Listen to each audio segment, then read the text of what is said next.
I'ma let keep it being. Tara mga pare, sumama sa biyahe ni Balbaro. Bahala na kung saan mapunta ngayong araw na ito. Tara mga pare, sumama kay biyaherong Balbaro. Mula sa Bako-Bako hanggang sa Patag na daan sa dulo. Yon! Magandang araw mga tropa. First pick up natin, malapit lang dito sa amin sa kalahating kilometro lang. Ang sabi, medyo choppy yung day niya eh. Ang pick up daw, mga basket lang daw. Tingnan natin. Balikan ko kayo. Ilang piraso po?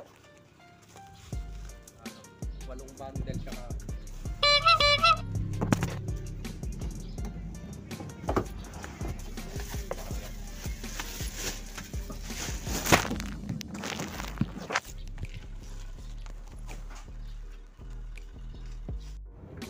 Yan mga tropa, mga bala pala to ng map. Mga panglinis. 8 bundles. Kayang-kayang sabayan. Sana may maisabay ako. Mandalo yung lang to eh, malapit lang. Pero sana may makasabay kahit papaano.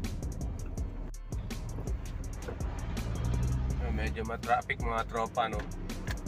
Tapos medyo lunch break kasi kaya matumal din yung ano, yung booking.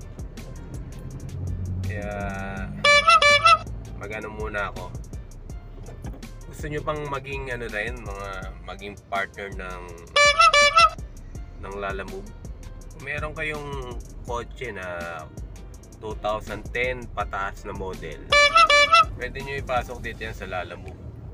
Kung hindi naman kayo maselan na yung kakargahan yung sasakyan nyo ng kung ano-ano.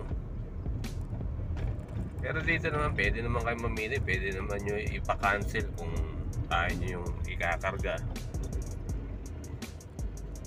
Pero hindi ko ina-advise na ipasok nyo yung kotse nyo na kunyari hinuhulugan nyo pa yung kotse, no? Kaya dito siguro yung mga bayad na yung kotse, yung talagang pang laspagan na yung kotse, no? Pero yung kukuha ka ng bago, tapos iasa mo kay Lalamove yung panghulog, hindi ubra. Pwede siguro sa mga Grab, sa mga TNBS, sa mga pangpasahero, yun siguro kikita ka ron. Ito kasi sa akin, ano to eh, 2000, bali acquired na siya ng ano eh, ng 2016 model Vigo. Tinanggal siya sa TNBS as ano eh, hindi na siya pwedeng ipampasada na sa tao nung ano yata yun, 20 gitna ng 2018 tinanggal na yan. Hatchback, mga hatchback. Kaya ito, natuwa nga ako may na tinanggap siya sa Lalamove. Sa totoo lang, mas marami ito nakakarga kaysa sa Vios. Kasi na ano na yung likod nito eh, natitiklop yung upuan nito. Kaya ang laki ng space nito kaysa sa Vios. Sa Vios, yung compartment, pili yung malalagay mo dun. Mga mabababa lang, di ba? Ito, kahit patayo yung ano, marami kang makakarga. Yun lang. Pero kung gusto nyo ipasok sa Lalamove para meron kayo kahit paano extra income o kaya pang pag-gas, no? Kunyari pupunta kayo sa malayo, mayroon kayong mga meeting, kumbaga ano ba, sideline lang para meron kang pang-gas. Kunyari napunta ka sa ano, Laguna, o doon maghintay ka ng booking pabalik sa Maynila, o di meron ka ng ano, pang-gas, di ba? Hindi mo na problema yung pang-gas mo. Ang kailangan lang naman dito, ORCR 2010 model up, tapos picture ng lisensya mo, tapos picture ng front, rear, at ng both sides ng kotse. Ilalagay ko sa baba yung link, no?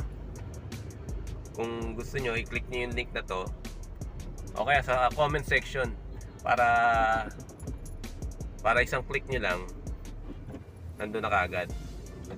Pero advice ko, ano nyo muna, i-download nyo muna yung driver app ng Lalamove. Okay din naman sa Lalamove eh. Relax naman. Nasa sa'yo lang naman kung i-stress mo yung sarili mo eh. Kaya panoorin nyo yung mga iba kong mga vlogs tungkol sa Lalamove, kung paano diskarte, kung paano kayo hindi may stress sa biyahe mo. Nandun, nasabi ko dun yun kung yung mga techniques ko, kaya mga tips ko para hindi ako may stress. Dahil ma-traffic na nga, di ba? Hindi mo na kailangang sabayan pa ng stress. Mahirap pagka mainit ulo mo sa daan. Pabor yung Lalamove katulad nitong sa akin. Katulad ko, hindi na ako nagbabayad ng monthly. Bali, ang aanin ko lang dito, yung maintenance ng sasakyan. Yun yung pinakapuhunan ko. Tapos, yung pagkagasolina na araw-araw, yun ang magipuhunan ko eh. Ang araw-araw na paggagas ko ay pinapakarga ko ay 700 pesos. Yun, kayang-kaya na sa maghapon yun. Siyempre, para magkasya yung 700 pesos na yun sa ganitong matraffic na lugar, na bansa, ang diskarte lang dyan, patay AC. Tiis lang konti para kumita ka, di ba? Hindi magiging masaya kung maghapon ka nasa daan tapos ubusin mo lang yung ano mo, yung gas mo, tapos hindi ka naman kumita. Kakalungkot yun. Pinagod mo lang sarili mo. Tapos yung technique ko dyan, palaging 500 o 500 pataas yung kinukuha kong mga trips. Ayokong kumuha ng maliliit kasi mamaya yung maliit na yun, doon ka pa may i-stack, di ba? Yung matsyempo ka doon sa matraffic na lugar pa. Kaya mas maganda mataas na yung makuha mo. Mabilis mawala yan, pero matsyempo sa yan.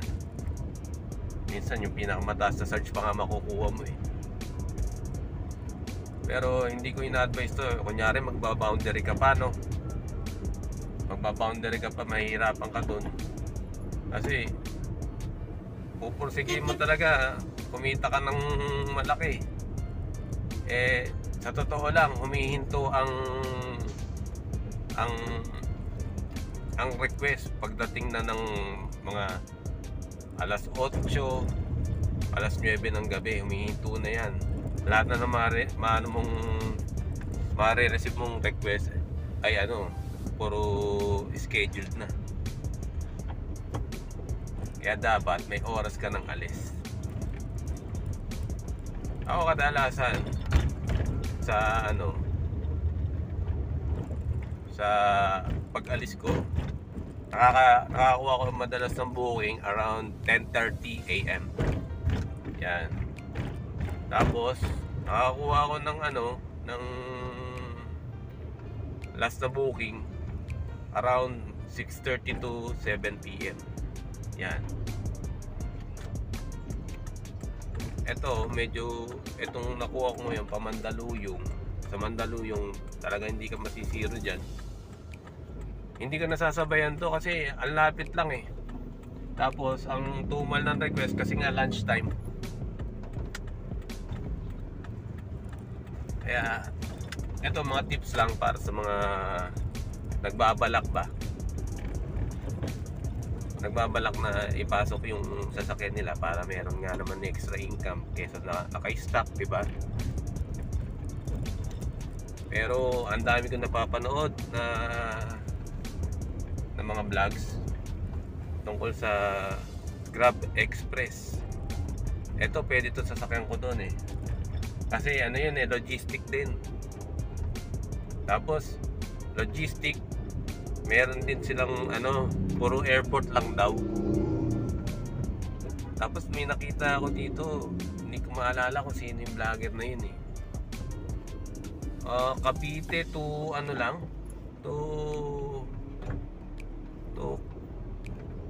QC. Nasa 1.3. Sa Lalamove magkano lang yun? Sa Lalamove siguro mga nasa ano lang yun, 600, 500.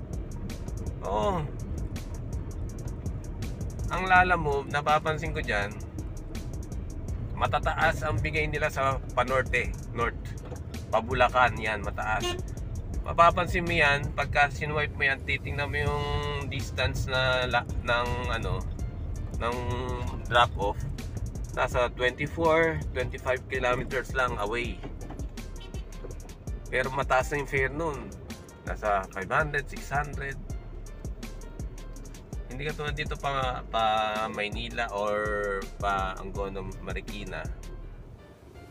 Ay hindi pala, pa Manila medyo mababa eh. Tumataas lang yan pag mataas ang surge. Pero pag ito, kunyari sa amin Valenzuela, kaya gustong gusto ko din yung Valenzuela, Antipolo, Cainta. Kaya gustong gusto ko yan kasi ang ano eh, ang taas ng search diyan. Tapos kasi pagka sinabi mo, di ba, pagka sinabi mo Antipolo, sasabihin mo sa isip mo ang layo. Pero ang lapit lang niyan, 30 kilometers. 30 kilometers, nasa 700 na 900 minsan. Makakadali ka pa nga 1K. May mga ligaw ba? Minsan nga, ano eh, Valenzuela to Matandang Balara lang, 1,000 plus. Iba-iba din talaga eh. Kaya ang sarap din na Maglalamove eh. May ano eh, parang may mga mysterious na bonus ba. Ang tataas ng surge, magugulat ka na lang. Kaya dito tropa no, sa Lalamove, ang isa pang tips ko dito, dapat maalam ka na sa daan. Medyo kabisado mo na yung mga pasikot-sikot ba. Kasi para makuha mo yung double booking, alam mo na along the way yung dalawang nakuha mo na yun.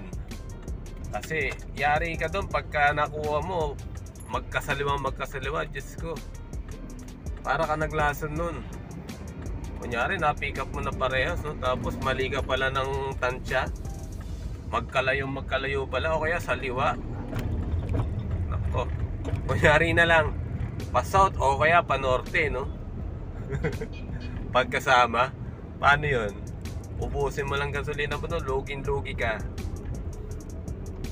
Ako, hindi naman sa medyo matagal na rin kasi ako nagmamaneho. 2004 meron na akong lisensya, nakapag-drive na ako niyan.